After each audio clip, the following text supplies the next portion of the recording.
আমরা এসছি আমাদের সম্মানীয় বিধায়ক তারকদা আমাকে ইনভাইট করেছিল একটা ব্লাড ডোনেশন ক্যাম্প কৃষ্ণনগর উত্তরে হচ্ছে। তো সেখানে এসছি, এসে দেখলাম আমার নদিয়া জেলার বিধায়করা সবাই রয়েছেন, আকাশীপাড়া থেকে শুরু করে দেওয়াট্ট, আমার কৃষ্ণনগর দক্ষিণ জেলার সভাপতিও রয়েছে, তারকদা, সবাইকে নিয়ে বেরিয়েছি। হঠাৎ করে মনে হলো যে সারপ্রাইজ ভিজিটে যাব। সারপ্রাইজ ভিজিটে এসছি, এসে দেখলাম বিগত দিনের সরকার আপনারা জানেন যে কিছুই করেনি, স্বাস্থ্য পরিকাঠামো যথেষ্ট পুয়ার। ঢুকে কিছু অবজেকশন মানুষের কাছ থেকে পেলাম, মানুষ বললো, তাদের অভিযোগগুলো শুনলাম। শোনার পরে সুপারকে বললাম সেগুলোকে বদলে দেওয়া হয়, তৃণমূলী কালচারটা যেন আর না থাকে, আর দালালদের দৌরাত্ম যেন এই হসপিটালে যেন না থাকে। যে দালাল ঢুকবে তাকে অ্যারেস্ট করান, এটা বলা হয়েছে। এবং হসপিটালটাকে যেন পরিষ্কার পরিচ্ছন্ন থাকে, এবং ডাক্তার যেন রাত্রিবেলাতে এসে দেখবো কোনো ডাক্তার নেই, এটা যেন না হয়। প্রত্যেকটা ডাক্তার যেন থাকে। সুপার সাহেবও আছে, সুপার সাহেব আসুন, সুপার সাহেবও আছেন এখানে। তো সবাইকে নিয়ে বলা হয়েছে, এবং ওনাকে বলা হয়েছে এমএলএদেরকে নিয়ে উনি যেন কাজ করেন হসপিটালে কোথায় কি সমস্যা হচ্ছে না হচ্ছে সেগুলোকে দেখে নেওয়ার জন্য, এবং সিসিটিভি পুরো মনিটরিং করবে পুরো হসপিটাল জুড়ে।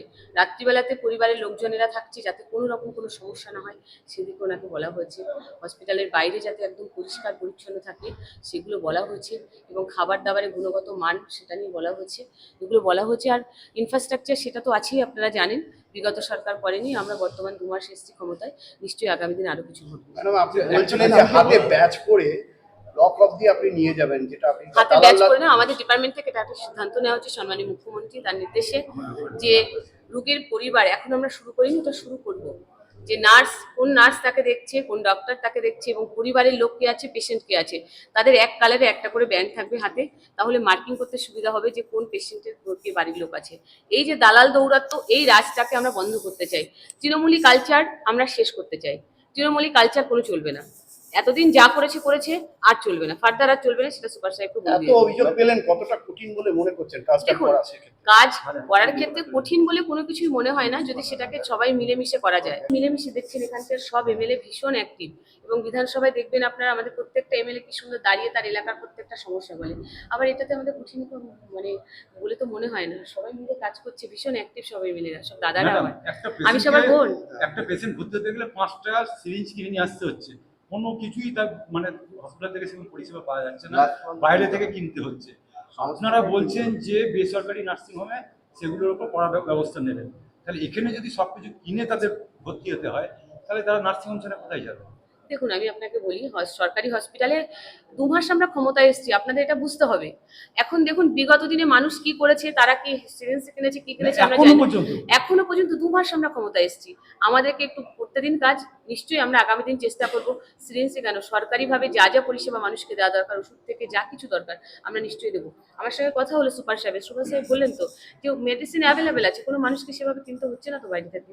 ম্যাডাম, ন্যায্য মূল্যের ওষুধের দোকানে দেখুন, ন্যায্য মূল্য যেটা বিগত সরকার করে গেছে, মামাটি মানুষের সরকার, আমরা ন্যায্য মূল্যে ওষুধের দোকানে বিশ্বাসী নই।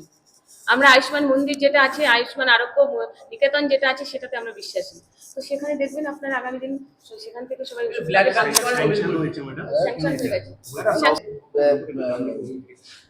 ব্লাড ব্যাংক বন্ধ কি হয়েছে, নবদ্বীপে দীর্ঘদিন ধরে বেশ কয়েকদিন ধরে ব্লাড ব্যাংক বন্ধ।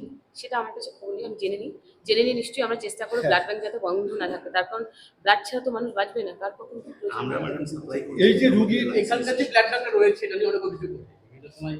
দেখুন, আমি বারবার বলছি যে অভিযোগ উঠছে, বিগত দিনে প্রচুর চৌঠা মেয়ের আগে চৌঠা মে অব্দি আপনারা প্রচুর অভিযোগ পেয়েছেন।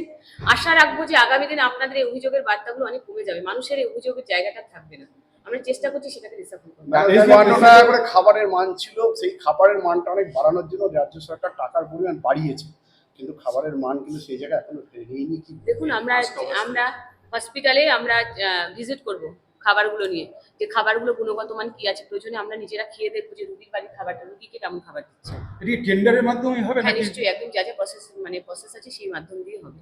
দেখুন, 54 টাকা ছিল, মুখ্যমন্ত্রী শুনে বলেছে 110 টাকা করতে হবে। হ্যাঁ, সেই কোয়ালিটি পাবে তো সেইটা একদম নিয়ে একটা কথাই বলা হয়েছে, সিস্টারদের নিয়ে, ডাক্তারদের নিয়ে বলা হয়েছে, তারা যেন একটু ভালো ব্যবহার করে, মানুষ রুগীর বাড়ির লোক আশা করে একটু ভালো ব্যবহার, সেই ব্যবহারটা আমরা বলে গেলাম। সুপার সাহেবকে বলেছি যে আপনার ডাক্তাররা যারা আছে তাদেরকে বলে দেবেন যে তারা যেন সবার সঙ্গে একটু ভালো ব্যবহার করে।